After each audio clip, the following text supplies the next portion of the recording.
Back now on this voter education edition of Triad Today, where we're speaking with two candidates for Congress in the 6th District, the incumbent Mark Walker, the challenger Democrat Pete Glidewell. Let's talk about the number one cause of personal bankruptcy in America is still running up unpaid medical bills, healthcare costs. Meanwhile, millions of us are struggling to make our payments. Now, I'm not talking about Obamacare. I mean, it was bad before Obamacare, and now it's still bad. Because if the premiums keep going up, what are you going to do? I mean, that's the thing. Now, Bernie Sanders, who I supported, wants a Medicare for all system, which most other industrialized nations have. Would you support that system, Pete? Well, I support a system that goes toward that. We have to have a discussion about whether health care for everybody in America is a right or a free market business situation. You sound like a Republican. Thank you. So we need to have that debate. There are hospitals like Moorhead Hospital in Eden that are going to go under if with the consolidation of the healthcare providers in our district. If we don't find some way to take care of people and learn to pay for it at the same time. But his Medicare for all thing could work. I mean, he had it budgeted to slap some fees on Wall Street speculators and some other things. Mark? One of the reasons that we voted for the repeal of the SGR last year, caught some heat from my right on it, was to bring some resolve or reform to the Medicare system. Tell the viewers SGR. SGR was basically for doctors who have been putting Band-Aids on trying to get funding from the government, and it allowed a long-term solution. Cost a little bit of money up front, but it really put it into some of the frustrations they were dealing with. Okay. In representing the medical community, my wife's a family nurse practitioner at Wake Forest Baptist Medical Center. It's very important that we get some of this resolved. In the longer-term issue, market-based solutions, I believe, are very important. But we also, I don't want to get past the fact that this healthcare system is something that the president promised us, that our co-pays and our deductibles would go down $2,500 a year. They've gone up. They've gone up. 25% have been negatively impacted by this, and even in our own state, Blue Cross and Blue Shield has now had to raise their premiums another 30% this year.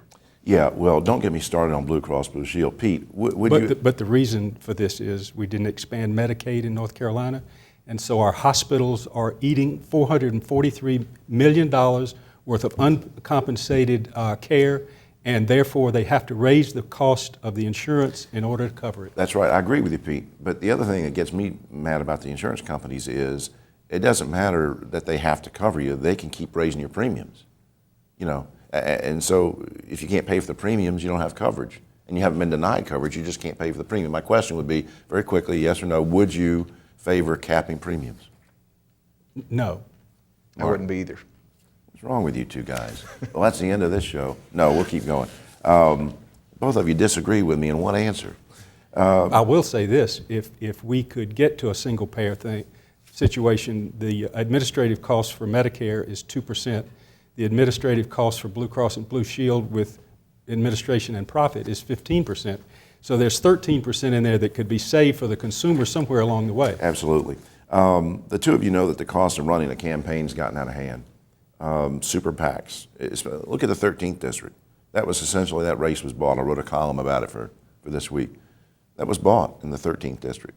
And I'm not trying to disparage the candidate who won, but he had some incumbents and some veteran politicians who just got blindsided by this $1 million PAC money that came in. Would you guys favor repealing Citizens United and limiting political contributions, Pete? Yes. Yes. Club for Growth bought Ted Budd the election in the 13th District, and now they've given Mark an award. I'm sure they'll help him as well. But Citizens United, corporations are not people. And if we want to have an oligarchy in this country long term, this has to be reversed. What do you think, Mark? I like doing it the way that I did. I made a promise that I wouldn't take a single dollar from a PAC, an outside group, or a Washington organization until after I won the Republican nominee. That's exactly what I did. For these companies and corporations to be involved even in the primaries, I do think is a problem. Yeah, because look, in the 13th, not to pick on them, but just in 1 week alone, I think, or 2 weeks, Ted spent $150,000 on local TV at 2 stations, and that was, 100% more than what the other 16 candidates had. It just seemed unfair. One other thing before we take a break, the new 6th District now includes just part of Guilford County. And that leads me to this question.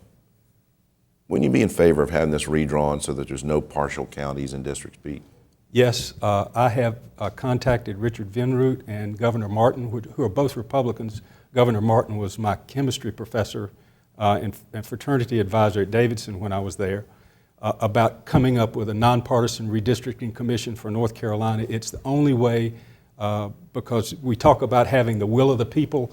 Well, the will of the people has been skewed because we have 50% of the people vote Democrat, 50% of the people vote Republican, and we have 23% of the representatives are Democrat. Mark? Yes, if there's a bipartisan commission, if it can be validated, it may be so, but what I don't want is continue to have the federal judges involved drawing the districts. I agree. Good points, both of you. We're going to come back with some final thoughts, and I want to ask each of the gentlemen to tell us why they want to be congressman. One already is, but why he wants to continue and why the other gentleman wants to go to Congress.